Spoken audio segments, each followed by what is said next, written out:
Miss Cassie Ong, tinanong po kayo kung kumusta kayo, kumusta ang kain nyo, kumusta po ang low sugar nyo. You mentioned, okay naman kasi may maintenance. Ano po ang maintenance nyo? Medical po. Yung hindi ko po sure kung for blood lang po siya. And meron din po for anxiety po. With that, it is very clear that the hypoglycemia or pagbaba ng sugar was self-inflicted. Kaya po pag nangyayari yan, pinapakain ng white rabbit at bumabalik sa normal. That's why I interjected, Mr. Chair, because very troubling sa akin as a mother and as a doctor, napakamatik nung pagsisinungaling ni Miss Cassie Ong. When she was asked low sugar, agad-agad, nakasmile pa with all the eyes. Walang problema kasi may maintenance. In other words, Mr. Chair, I hope I'm wrong, but her actuations and her actions reflects a complete picture of a pathological liar. Mr. Chair, I'd like to direct my questions to Ms. Cassandra Ong. Ms. Ong, kumusta ang pakiramdam mo? Nakatulog ka ba ng maayos? Nakakain ka okay ba yung pagkain mo? Okay lang po, Mr. Chair. Okay, so yung blood sugar mo okay naman? May maintenance naman po. Okay, sige. Thank you very much. Sir Chair, Ms. Cassandra Ong, balikan lang po natin yung mga naunang pandinig, no? Na-establish po natin yung fact na you were born in 2000, in year 2000, right? And then you were not able to finish your elementary education. That's correct, right? Yes. Pwede pong pakigamit po yung mikropono. Tama po? Tama po, Mr. Chair. Tama po.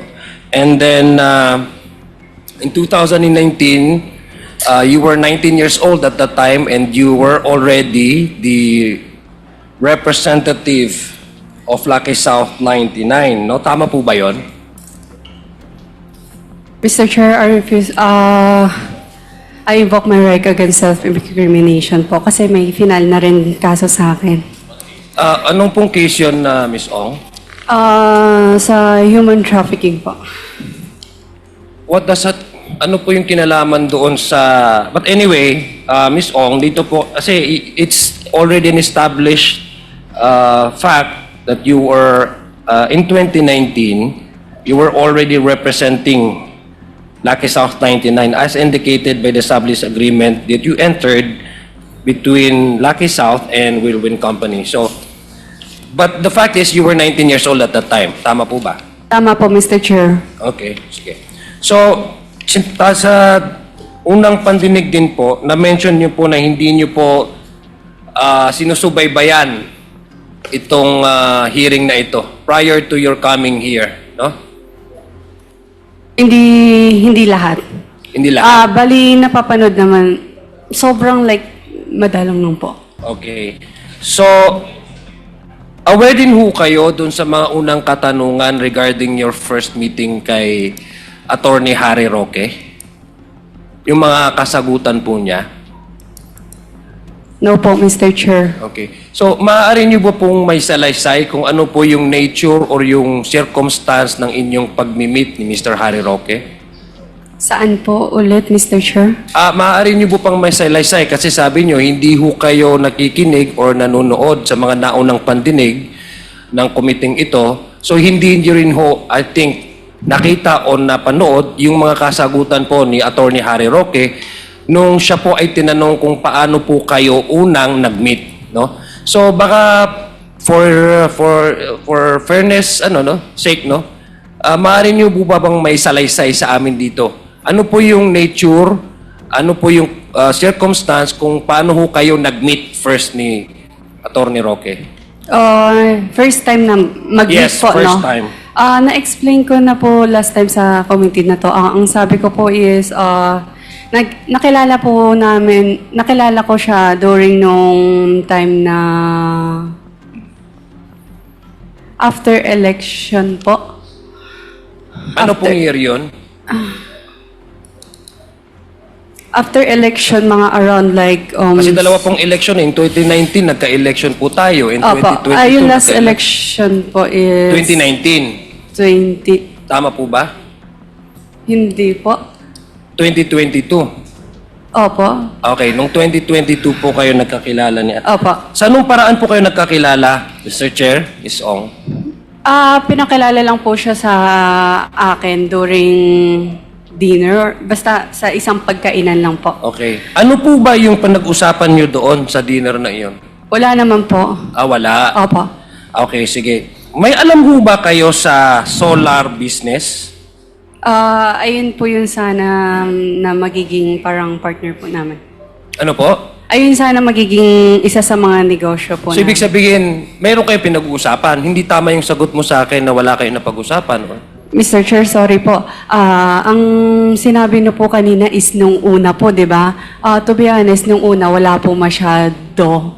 Ang alam ko, wala po talaga. Pero Hindi, meron kasi po...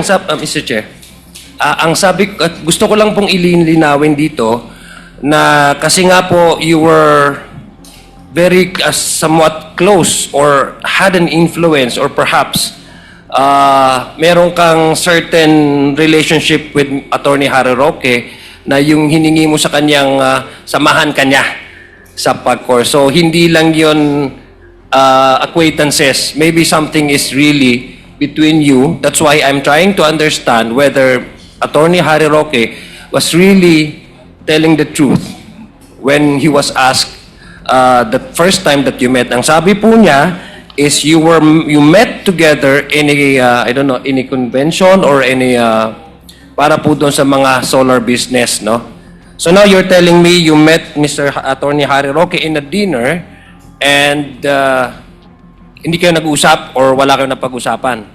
Nung first, Mr. Chair, nung first meet po namin, ang pagkakaalam ko wala po. Baka possible po, ang kausap niya po yung ninong ko po. Okay. But then again, tanungin kita. Sabi mo kanina, you were at this point in time, you were probably, let's keep 2022, you're probably around 19, 20. You're 22 years old. Tama po ba? Tama po, Mr. Chair. Okay. Pwede mo ba sa akin malaman kung ano po yung alam nyo sa solar business, sa energy? Hindi po ako yung mismong may alam po sa solar business po. So bakit kayo nag-meet kung wala kang alam sa solar business? Again po, yung ninong ko po, hindi po siya marunong mag-Tagalog, hindi po siya po marunong mag-English. Alright. Pero ang sabi po ni Mr. Harry Roque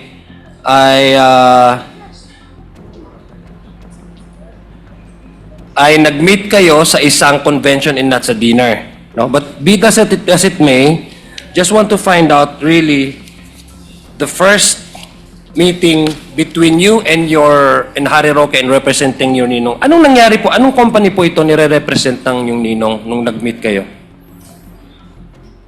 Bali, ang pagkakaalam ko wala pa po. Parang first meet po is parang pakilala po ang alam ko po. Yeah, pero at least hindi niya kayo imi-meet kung wala siyang interest o wala siyang mag-engage into business, hindi ho ba?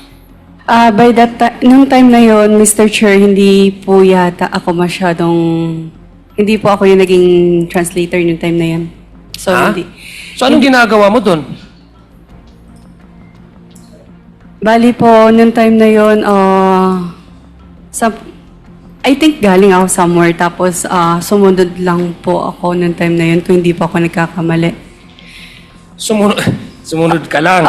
Nung time na yun, Mr. Chair, bali siguro, other place po ako galing nung time na yun, tapos hindi po... Hindi, okay, babalikan ko na lang yun, Miss Ong. Dito Okay naman po, po Mr. tayo. Chair. Yes po. Mr. Chair, nung nakarang hearing din, Mr. Chair, na-establish nga talaga na you were connected with Lucky South 99. Tama ho ba? In fact, you are the representative, authorized representative ka ng Lucky South 99, no? You were once. Tama ba? I'm sorry, Mr. Chair, I invoke my right against self-incrimination po kasi may finan na po silang kaso sa akin ngayon. Regarding what? Sa human trafficking and regarding with Okay. connection of Lucky South po. Okay, but be that as it may, it's already established fact, no? So you were a legal representative, authorized representative of Lucky South 99. Simula po ba nung 2009, familiar ho ba kayo sa Kirchner Games International?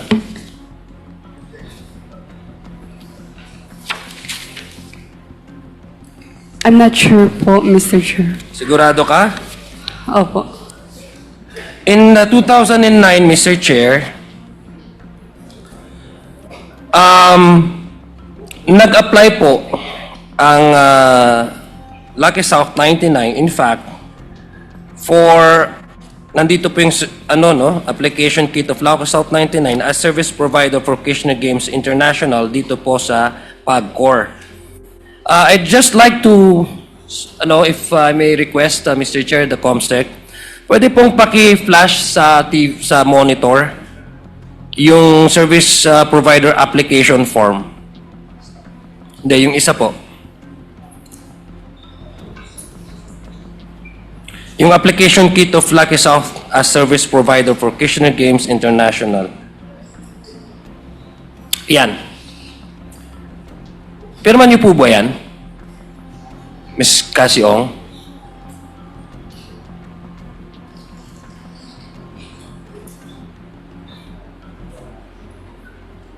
Ikaw po yung nakapirma dyan sa isa sa mga form ng Lucky South 99 noong 2009 na nag-apply ito bilang service provider. Tama po ba?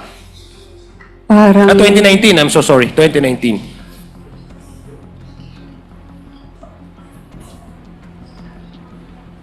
Mr. Chair, parang hindi ko po sulat yan. Do you have the copy po? Yeah. Pwede ko makita. Yeah. Comsec, please. Thank you po, Mr. Chair. Mr. Chair, I hope this will not be deducted from my time. Yeah, it will not be deducted. Thank you, Mr. Chair.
So, Mr. Chair, Ms. Ong. Pwede po magsabi. Yes po. Bali po, Mr. Chair, hindi ko po talaga sure if sign ko po yun o hindi. Okay. If ever sign ko po or hindi, that's way back 2019. So, hindi ko po masigurado. Pasensya na po, Mr. Chair. Okay, ito yung isang malaking dokumento, importanteng dokumento ito, no? Ito yung nagpapatunay na ang Lucky South 99 ay magbibigay bilang isang service provider sa isang kumpanya din na Kirchner Games International. So, I don't think it's that easy to forget, no? Especially if you affix your signature being a corporate as a representative. But I'd like to ask if we have NBI here, Mr. Chair. Yes, Attorney Magno is present. Before that, let me acknowledge the presence first of Congresswoman Janet Garin, Congressman Bambi Emano, and Congresswoman Arlene Brosas.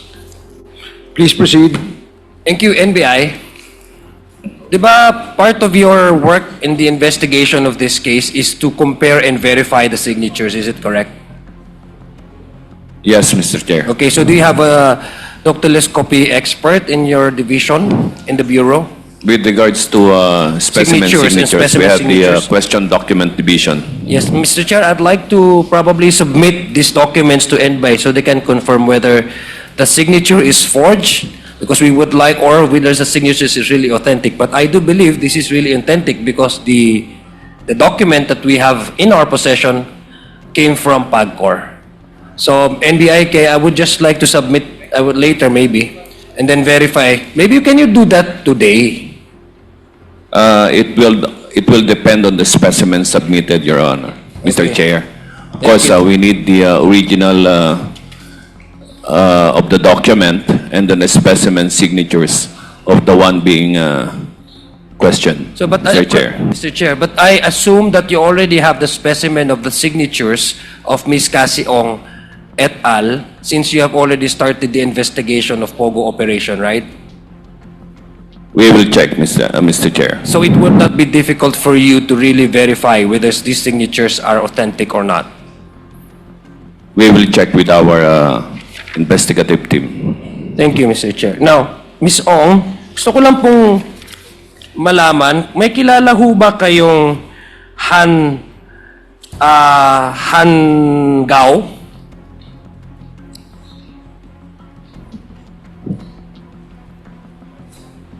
Kilala niyo po ba yan? Yes po, Mr. Chair.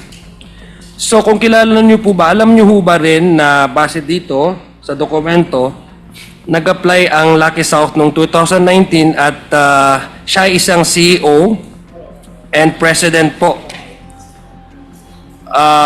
ng isang service provider, no? At tinutukoy dito sa application form ay ang Lucky South 99. Tama po ba? Mr. Chair, hindi ko po sigurado kasi hindi po ako yung nag-prepared niyan, Mr. Chair.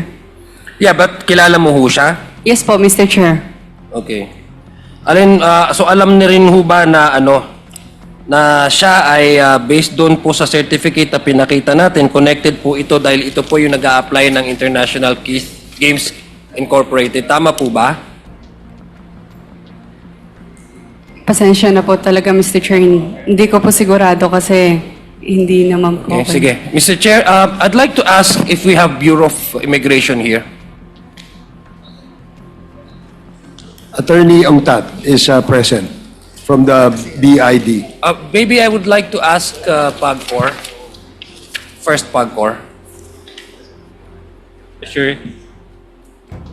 Yes.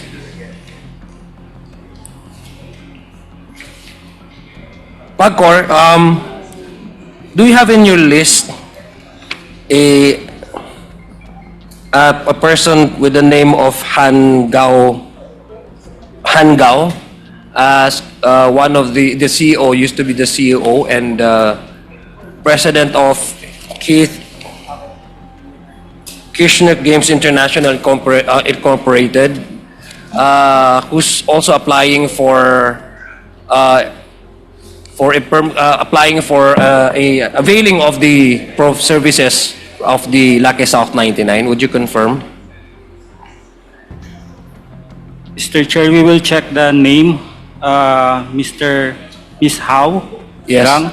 And Mr. Chair, for clarification, Kirchner Games is the Pogo licensee. Yes. And the one that is applying Service is the as Lucky service South provider 99. is Lucky South Lucky South, that 99. is correct. We will check, sir. Sige, thank you. What's so surprising, Mr. Chair, is that this person is 23 years old when she was applying, and when she was already indicated here as a president of that said company. And Mr. Chair, I'd like to ask immigration again. Do you have any data regarding this particular person? What's her visa status? Good afternoon, Mr. Chair. Good afternoon, Your Honor. I'll be inquiring from the officer and then I'll be giving you an update on the identity or whatever data we have on this individual. Okay, thank you very much, Mr. Chair. Now, I'd like to proceed, Ms. Ong. Bakit po, according to PAGCOR, no?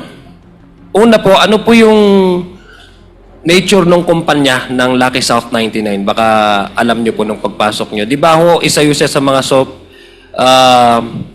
service provider, tama ho ba? Tama ho, Pagcor? Kasi Yes, sir. baka mag-invoke naman si Miss Ong. Yes, Mr. Chair. Okay.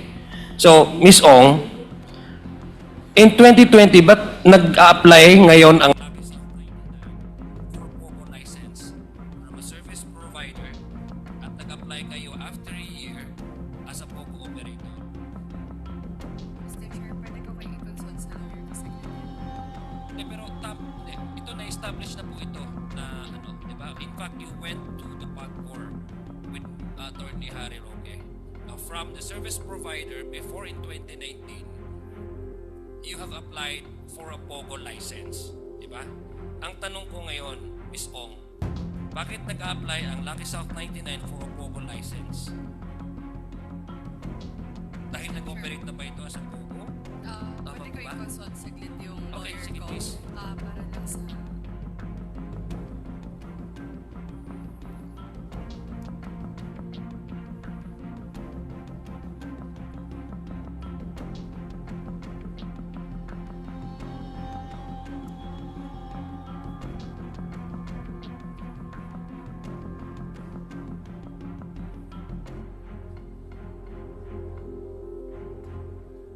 Mr. Chair, Yes. Yes. I invoke my rights against self-incrimination kasi kasama daw po yung Lucky South or yung operation ng Lucky South sa na-file nilang kaso. Anong kaso yun again, Miss Ong, Mr. Chair?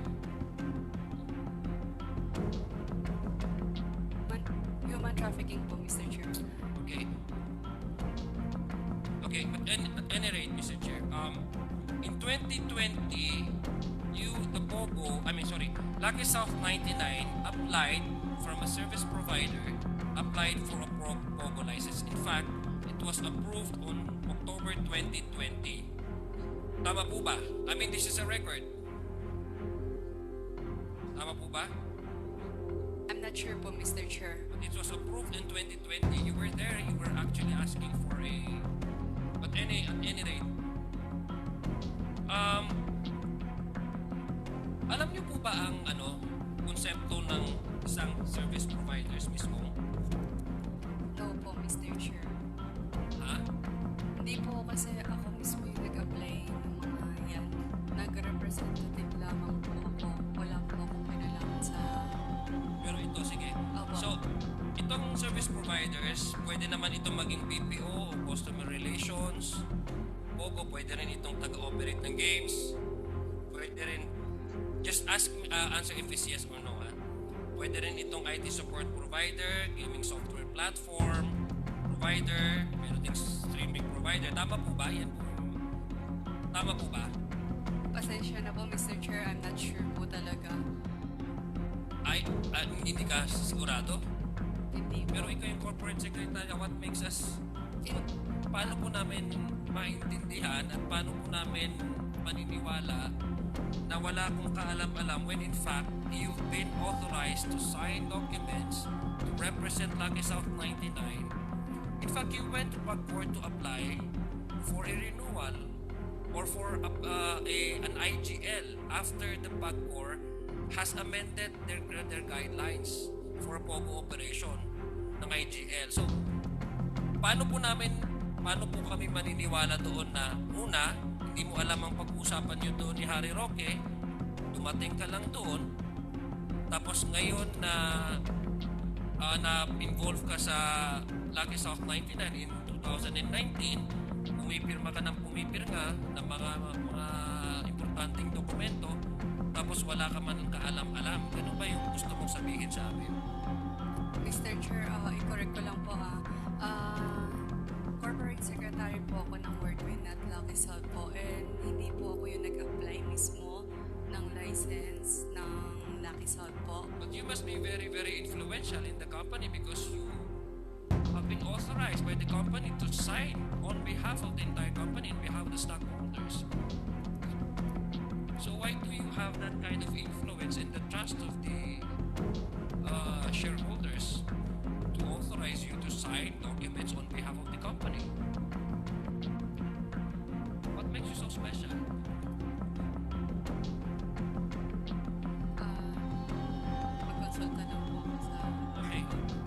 tayo sa Miss I'm not Recent. sure po kasi if... Can I answer po? Sige, please answer. And then, last two questions, Congressman. Okay. So, mag-fast forward na lang po ako, Mr. Chair. Kasi medyo mahaba po yung tatanong ko sana kay Miss ko, pero kaya lang po. We can have a second round for those who want to register again to ask questions to our resource persons.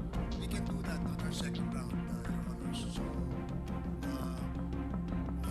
just because we have a long list of members who wish to ask questions. That's why we're limiting it to 10 minutes each.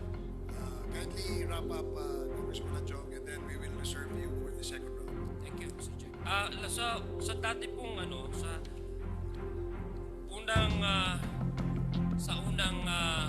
unang pangdinig, ang sinabi nyo, hindi ka involved sa operation ng Lucky South 99. Tama ko ba? Opo. At- Opo. Yes. Iba po yung nag-represent at inutusan po sa may kinalaman po sa operational. Kaya nga, ang sinabi mo nga ay ang ano mo lang, ang participation mo lang is ikaw ang nangongolekta ng bayad. Tama po ba? Mr. Chair, regarding sa pangongolekta ng bayad po, huli na po noong last year lang po, Mr. Chair. Ano po? Since last year lang po yung regarding po sa payment po ng pagkor po.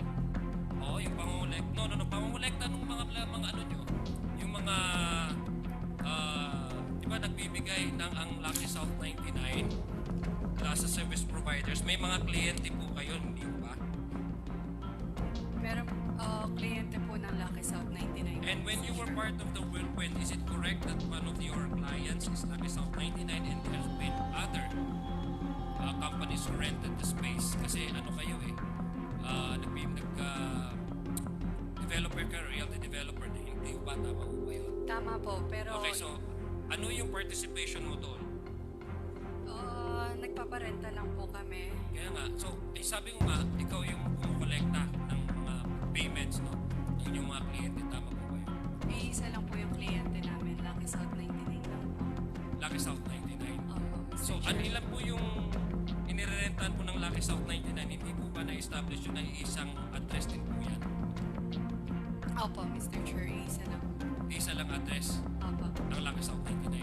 Yung mga iba pong mga service providers na binibigyan po, sinaservice ng Lucky South 99, hindi nyo kinukuha din po ng mga renta. Sorry, pwede po pa ulit, Mr. Chair? Yung mga others clients po ng Lucky South 99, for example, hindi nyo kumukuha ng renta ang Whirlwind Company. Hindi po, Mr. Chair. Sige, na-establish din po, Mr. Chair, nung sa mga unang pangdinig, si Miss Paterna ay inyong executive assistant, tama po ba yun? Hindi po, Mr. Chair. Hindi, nandun po dun sa affidavit na sinubmit po nung kaso po dun sa ang lawyer po is si Harry Roque. Si Miss Paterna was cited there, signed the documents in the judicial affidavit as your executive assistant. By this time, she's already representing Lucky South 99 and you were representing Whirlwind Company. I'd like to ask na lang, Miss Paterna, familiar din ho kayo sa Fujian Company? Fujian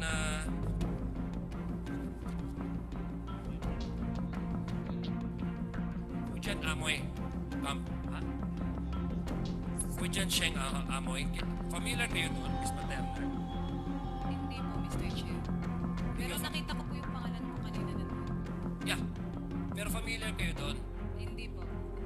Hindi ho nyo alam na nag-sign ho kayo nung unang nag-invest kayo doon ay very minimal naman po yung nyo, share nyo doon. Tapos by the time that Miss Cassandra Ong divested your interest, ay exact amount yung share niya doon sa Fujian Company, Amoy Company, doon sa naging share mo.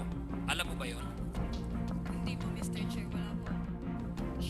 So baka tama po yung sinabi nyo na kung may mga dokumento na pinapapirma sa'yo pagdating sa mga investment or mga pagdating sa pera, mga withdrawals, etc., binibigay lang sa'yo ni Miss Cassandra. Tama po ba yun?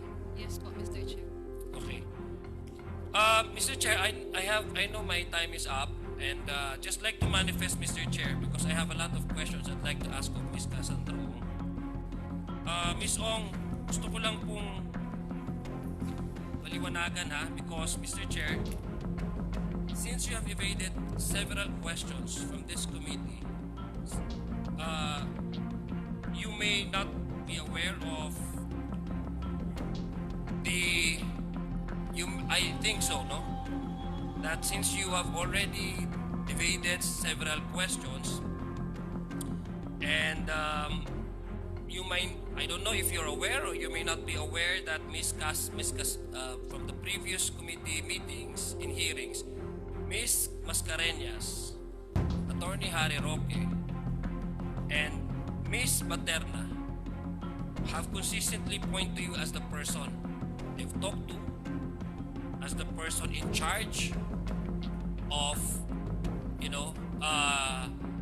releasing, paying, collecting money from the companies that have connected to you, Lucky South, Win-Win, Fujian, who may directly involve in Pogo, who have something to do with giving operation to Pogo, or may have something connected with the persons whose names are very much prominent in Pogo operations.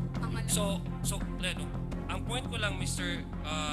Mula sa dokumento ng mga permits, mula sa dokumento ng mga articles of incorporations, sa mga dokumento na lease agreements, pati na rin sa mga dokumento na sinabit sa korte, you may evade our questions, but your signatures are all over.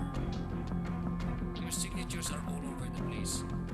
So, repeatedly, the consistency that we have established in these committee hearings among these three resource persons pointed to you as the person they talk to, the person who is in charge of collecting, paying, and the person who signed several important documents. So I think, Mr. Chair, we have just scratched the surface. I would have wanted to ask more about her dealings, her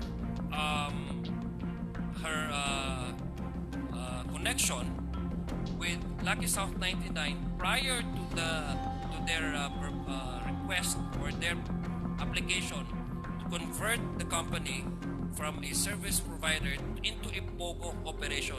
It has been established way back up, I think, in 2021 when they applied for a Pogo operation, and when $500,000 have been charged as a penalty that they need to pay, and that's the time she requested the presence of Attorney Harry Roque to lobby and perhaps to help her pay the 500 and then get the permit for IGL.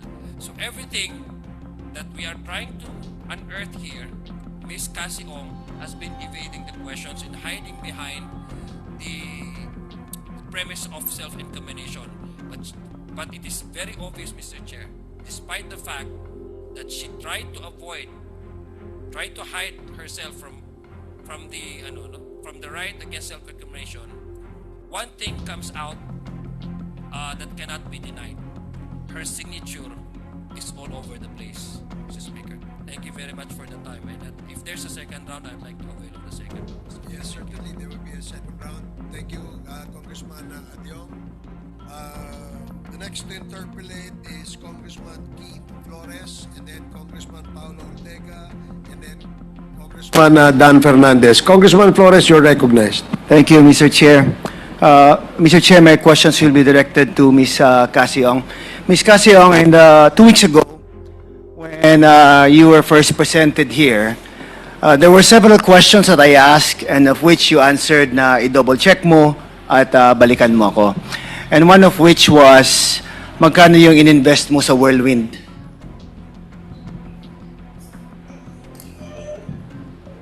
Wait lang po, Mr. Chair. Okay. Iyan ko lang po. Sige.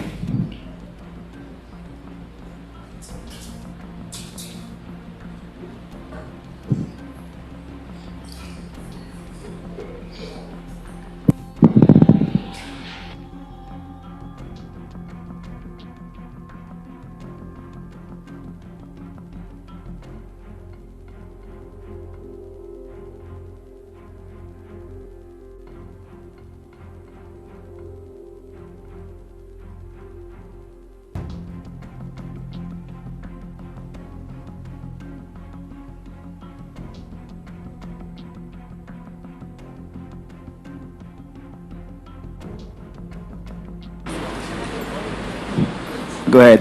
Mr. Chair, still hindi ko pa po sure yung total hindi mo pa amount. sure. Okay, Opo, pero- kasi Sige, okay lang. I'll get back to you on that again. Salamat Kanina po. kasi when you were questioned by Congressman Ziad, yung sinabi mo rin na isa lang yung client ng Whirlwind and ang client niya is Lucky South 99, di ba? And in 2019, ito ay sinablease ng Whirlwind to Lucky South 99. Tama po ba?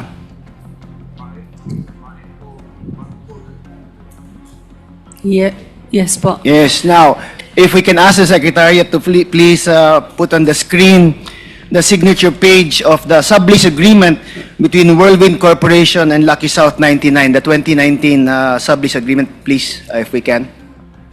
The signature page lang po of the sublease agreement between Whirlwind and Lucky South 99. That's the GIS ata. I'm asking for the signature page of the sublease agreement for 2019 Whirlwind Corporation and Lucky South 99.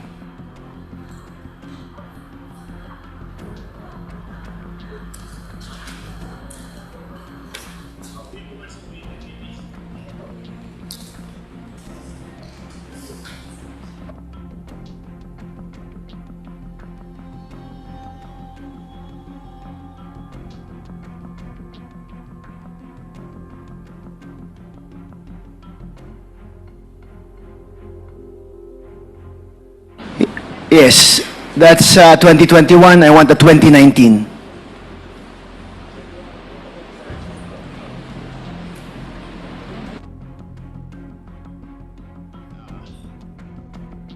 Thank you. Now, in that document, no, 2019, please. Pakita mo nga sa what I'm referring to, please. Ano, not to her, to the secretariat para makita nila sa screen. Ano ang pinapa...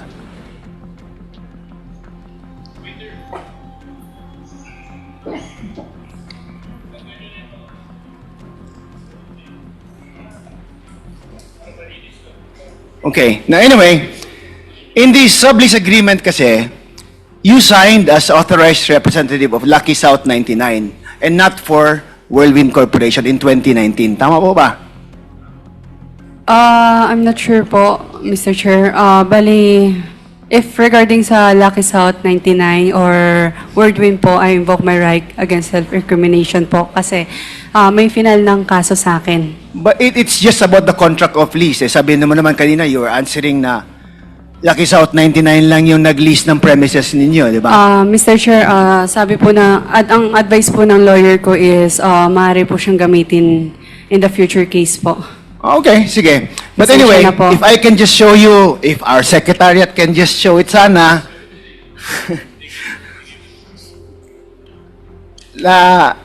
you in 2019 signed as authorized representative of Lucky South 99.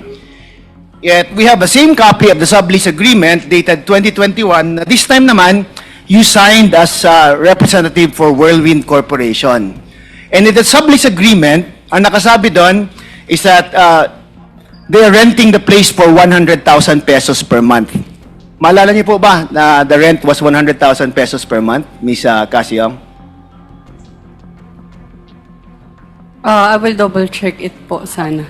Kasi wala po sa akin lahat ng documents po, Mr. Chair. If I show it to you, will you be able to recognize the sublease agreement ba? Pero, Mr. Chair, if regarding po sa Lucky South or Whirlwind po, I invoke my right against self-incrimination po kasi maaari po siyang gamitin sa Okay. akin. Now, kung sana That's nga, the yung, advice kung of the mapakita lawyer. lang to sa screen natin, it will show that the sublease agreement states that the monthly rental is just 100,000 pesos per month. No? And in our previous, in your testimony the last time you were here, you said na ang pag-finance sa pagtayo ng buildings doon sa Whirlwind Corporation was from the rentals of Lucky South 99. Now, if you add it all up, that's just going to be 1.2 million a year ang rentals sa 100,000 po. Now, how could you be able to finance the building situated in that Pogo hub if it was just earning 1.2 million a year? Mr. Chair, regarding naman po sa rental, yes, nagsabi po ako last time, pero right now po, they filed money laundering. Okay, I'm just telling you. Opo. Kasi ayaw mong sagutin eh. So I'm telling you now na 100,000 yung rental at sinabi mo na ito yung ginamit pagtayo ng buildings doon. Now, I'll ask the Presidential Anti-Organized Crime. Sir, when you raided the place and there were 45 or 46 buildings in Whirlwind, magkano po sa tingin nyo ang ginastos nila to put up that those structures? At the very least, Your Honor, it would be in the hundreds of millions. At the very billions. 2 billions. Okay. Now, if the corporation was only earning 1.2 million a year based on the sublease agreement signed by Ms. Cassandra Ong, how could they have been able to finance the building of those structures? Quite obviously, not from the legitimate proceeds of both the sublessor and the sublessee. They might have taken other proceeds from not so legitimate sources, not manifested in the earnings of both sublessor and sublessee. Kasi nung tinanong ko rin 2 weeks ago si Ms. Cassandra Ong kung nag-loan ba sila, sabi niya walang loan. They finance it on their own from their actual contributions and from the earnings of the rentals from the place. And she testified earlier upon questioning by Zia Adjong na isa lang yung client ng Whirlwind. It's just Lucky South 99 who was only paying 100,000 a month or 1.2 million a year. So now, baka naman sa actual contributions nila when they incorporated Whirlwind, baka doon naman pwede na ilagay yung capitalization nila. Would that be a possible source of the income, Mr. Casio? Unfortunately not, sir. That's not where, according to our investigation, it would not point to that particular direction also. There may, again, we have filed the necessary charges in relation to money laundering against all the persons in relation to this group because of our belief that the proceeds from which the buildings were built were not from legitimate sources po. Right. Now, Casyong, remember po, Mr. Chair, 2 weeks ago, I also asked you, significant ba yung investment mo sa Whirlwind? Sabi mo, significant din, pero hindi mo maalala yung amount. Tama? Now, I'm going to show you the GIS, 2024 GIS of Whirlwind Corporation, Ms. Cassie Ong. Ma'am, if we can show sa screens po yung GIS ng 2024 ng Whirlwind Corporation. Ang binayad niyo po, representing 50%, I don't know, 58%, supposedly ang subscribed shares nyo is only worth 725,000 pesos. Hindi po umabot ng 1 million. Ang actual na binayad nyo po is only 181,250 pesos. Yan lang po as majority stockholder of Whirlwind Corporation, a corporation that owns 46 buildings in a Pogo hub that is estimated to be in the billions. Now, Mr. Chair, saan nyo kinuha yung pera pagtayo ng buildings na yun? Kasi definitely, hindi nanggaling yun sa rentals. Definitely, hindi nanggaling yun sa pondo na inilagay nyo in creating Whirlwind Corporation. Ms. Ong. Mr. Chair, pasensya na po ulit. I have money laundering case po, so I invoke my right against self-incrimination po. Mr. Chair. But the articles of incorporation has nothing to do with the money laundering naman. This is not a bank account. This is not the in or out of cash in your accounts. It's just your subscription of a corporation, which you have answered naman, Mr. Congressman Zia Adyong kanina. So how would that incriminate you? Can I consult my lawyer Go ahead, po? please consult your lawyer. Thank you po. Yes.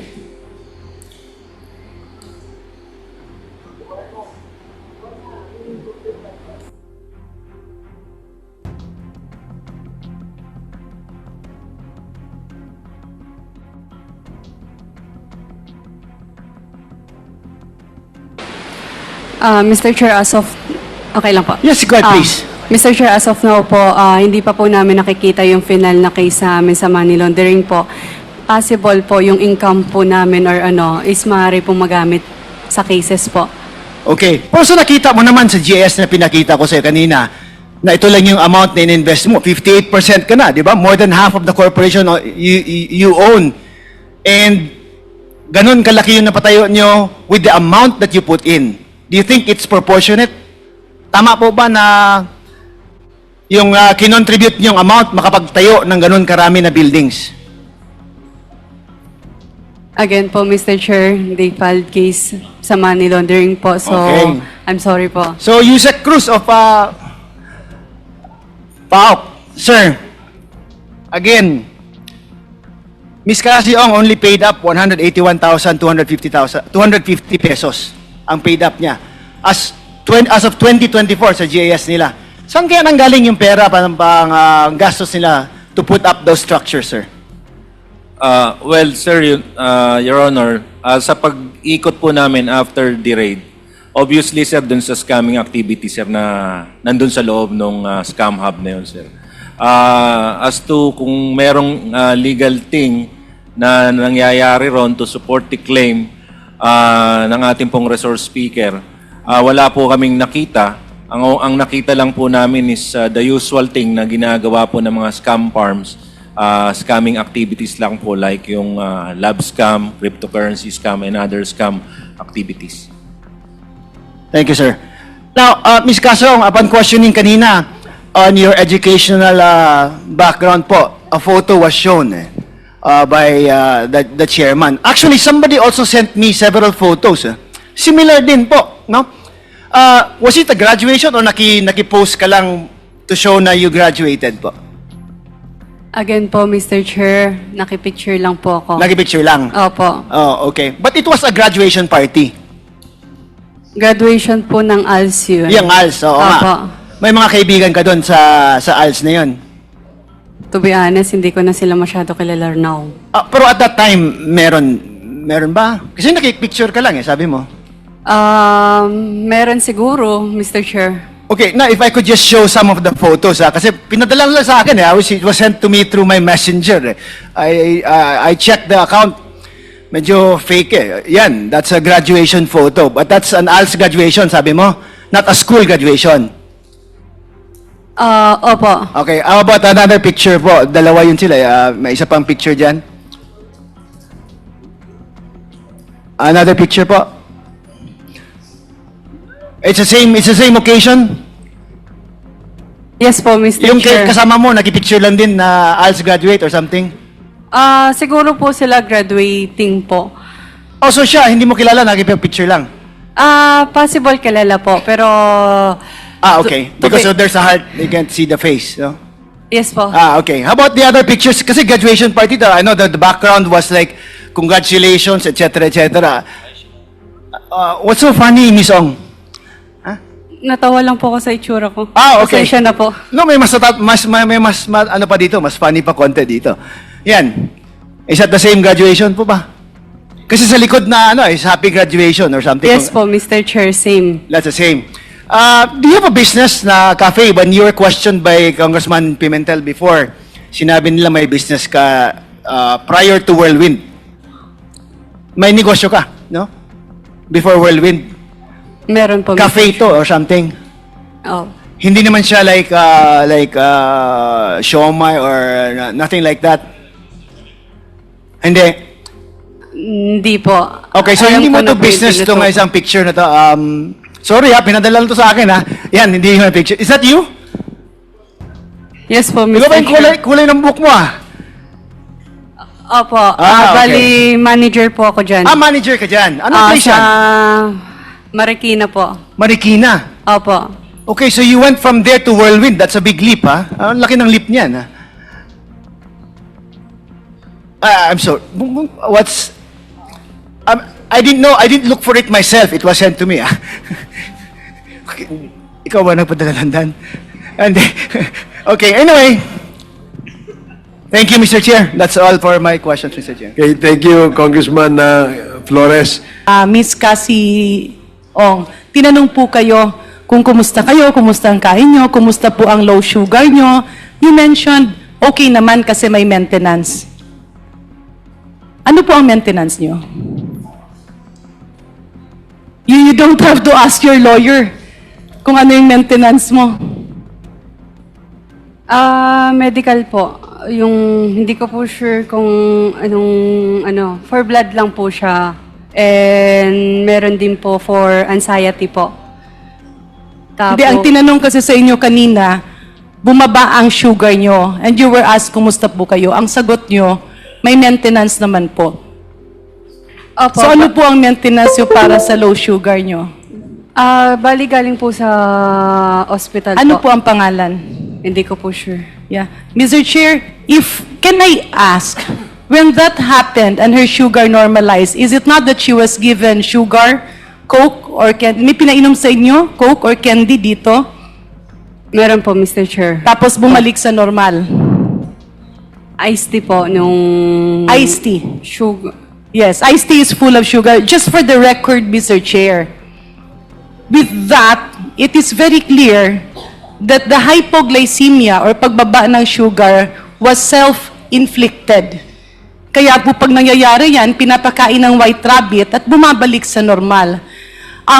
That's why I interjected, Mr. Chair, because very, very troubling sa akin as a mother and as a doctor, napakamatik nung pagsisinungaling ni Miss Cassie Ong. When she was asked low sugar, agad-agad, nakasmile pa with all the eyes. Walang problema kasi may maintenance. In other words, Mr. Chair, I hope I'm wrong, but her actuations and her actions reflects a complete picture of a pathological liar. Thank you, Mr. Chair. Thank you, Congresswoman Garin. Your observation is noted.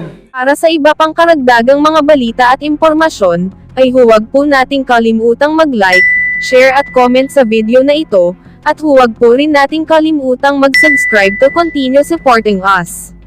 Maraming salamat po sa inyong panonood, at naway tangkilikin po ninyo ang aming YouTube channel.